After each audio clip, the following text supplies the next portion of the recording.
Hi friends, another video എന്ന് പറയുന്നത് ഞാനൊരു ലാമ്പ് ലെഗ് നല്ല പഞ്ഞി പോലെ വേവിച്ച് നല്ല സോഫ്റ്റ് ആയിട്ടുള്ള വേവിച്ചൊരു ലാമ്പ് ലെഗാണ്. നിങ്ങൾ ഉണ്ടാക്കി നോക്കിയിട്ട് നിങ്ങൾക്ക് തീർച്ചയായിട്ടും ഇഷ്ടപ്പെടും. ലാമ്പിൻ്റെ സ്മെല്ലോ ഒന്നും ഉണ്ടാവില്ല ഈ രീതിയിൽ തന്നെ ഉണ്ടാക്കിയാൽ.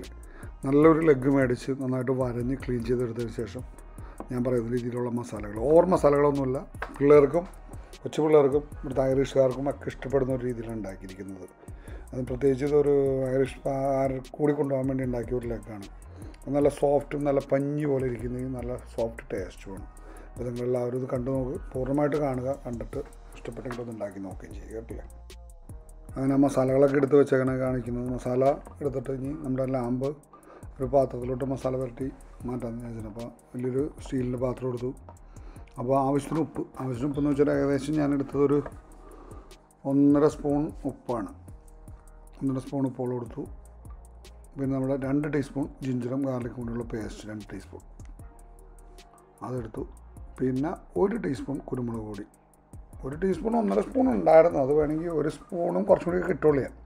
ഞാൻ പറഞ്ഞില്ലേ, നമ്മൾക്കാണെങ്കിൽ അത് 1.5 സ്പൂണൊക്കെ കിട്ടാൻ കുഴപ്പമില്ല. ഇവിടുത്തെ കുരുമുളക് പൊടിയുടെ അരിവ് നിങ്ങൾക്കറിയാമല്ലോ, ഏകദേശം ഇത്തിരി കുറവായിരിക്കും.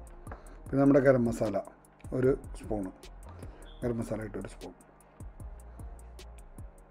പിന്നെ നമ്മുടെ ചില്ലി ഫ്ലെക്സ് 1 സ്പൂൺ.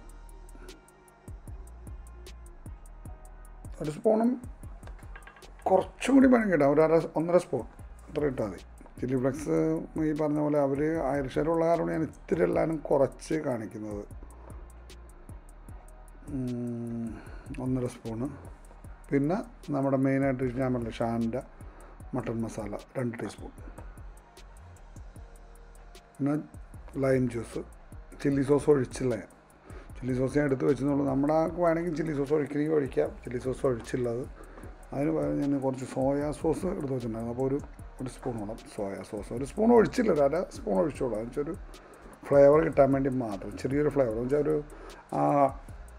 ആടിൻ്റേതായ ഒരു സ്മെല്ലൊക്കെ ഉണ്ടെങ്കിൽ അതാണ് മാറിക്കിട്ടും സോയാ സോസിലുണ്ട്. പിന്നെ ഒരു 3-4 സ്പൂൺ ഓയിൽ എന്ന് വെച്ചാൽ ഏകദേശം ഒരു കുഴമ്പ് രൂപത്തിലായി കിട്ടാൻ വേണ്ടിയാണ് ആ ഗ്രേവി. അത് ഞാൻ വേറൊന്നും ചേർക്കുന്നില്ല. അപ്പോൾ ആ ഓയിൽ ഒഴിച്ചു, സൺഫ്ലവർ ഓയിൽ. അത് ഓയിൽ ശരിക്കും നമ്മൾ സ്റ്റീം ചെയ്ത് കഴിയുമ്പോൾ അത് ഓവനിൽ വെച്ച് കഴിയുമ്പോൾ സാധനം ഔട്ട് സൈഡിലോട്ട് പോകുന്നുള്ളൂ. അത് ഞാൻ ശരിക്കും മിക്സ് ചെയ്തിട്ട് ലാമ്പ് മാരിനേറ്റ് ചെയ്ത് മാറ്റി വെച്ചു. അങ്ങനെ നമ്മൾ ചെയ്തത്.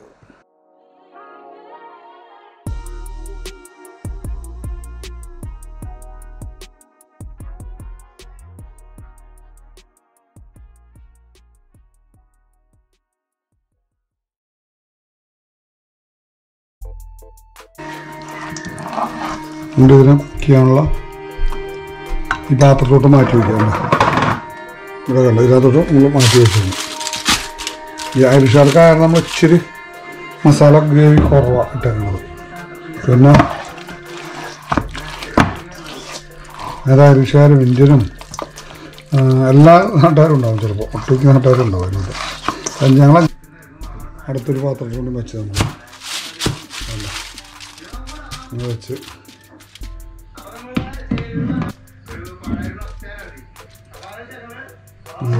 ബാക്കിയുള്ള പീസ് എടുത്തിട്ട് ഞാൻ ശരിക്കും വേണം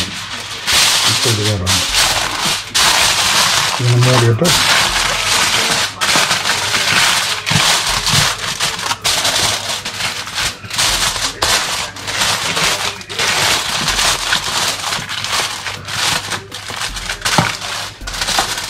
മൂടാം.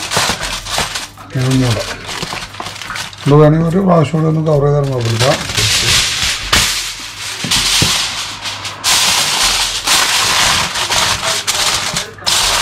ഇതിൻ്റെ കൂടെ വേണമെങ്കിൽ കുറച്ച് പച്ചക്കറിയൊക്കെ ഇട്ട് വേവിക്കാം. ഇങ്ങോട്ടിടാം.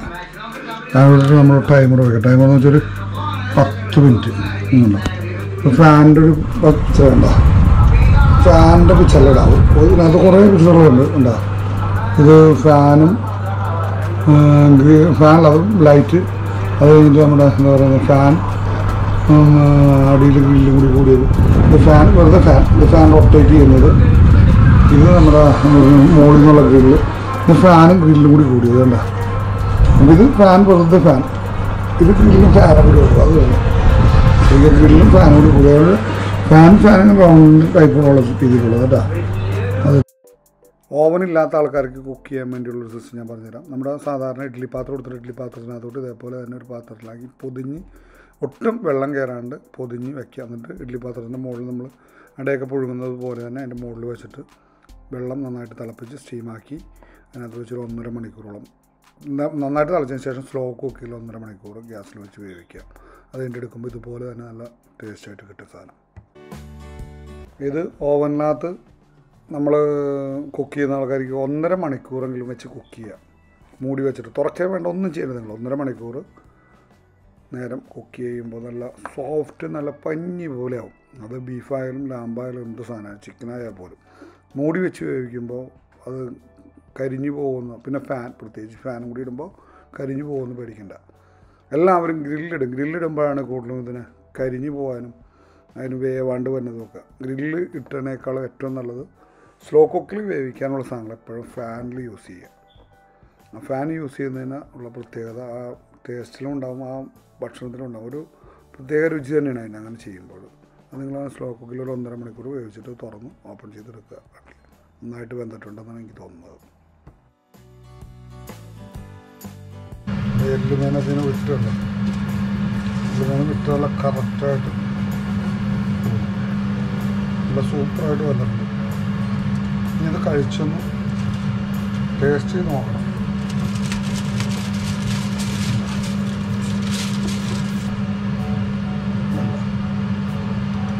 എന്ത് നല്ല അടിപൊളിയായിട്ട് ഞാൻ ഗ്രേവിയിലൊന്നും മുക്ക എടുക്കാറുണ്ട്.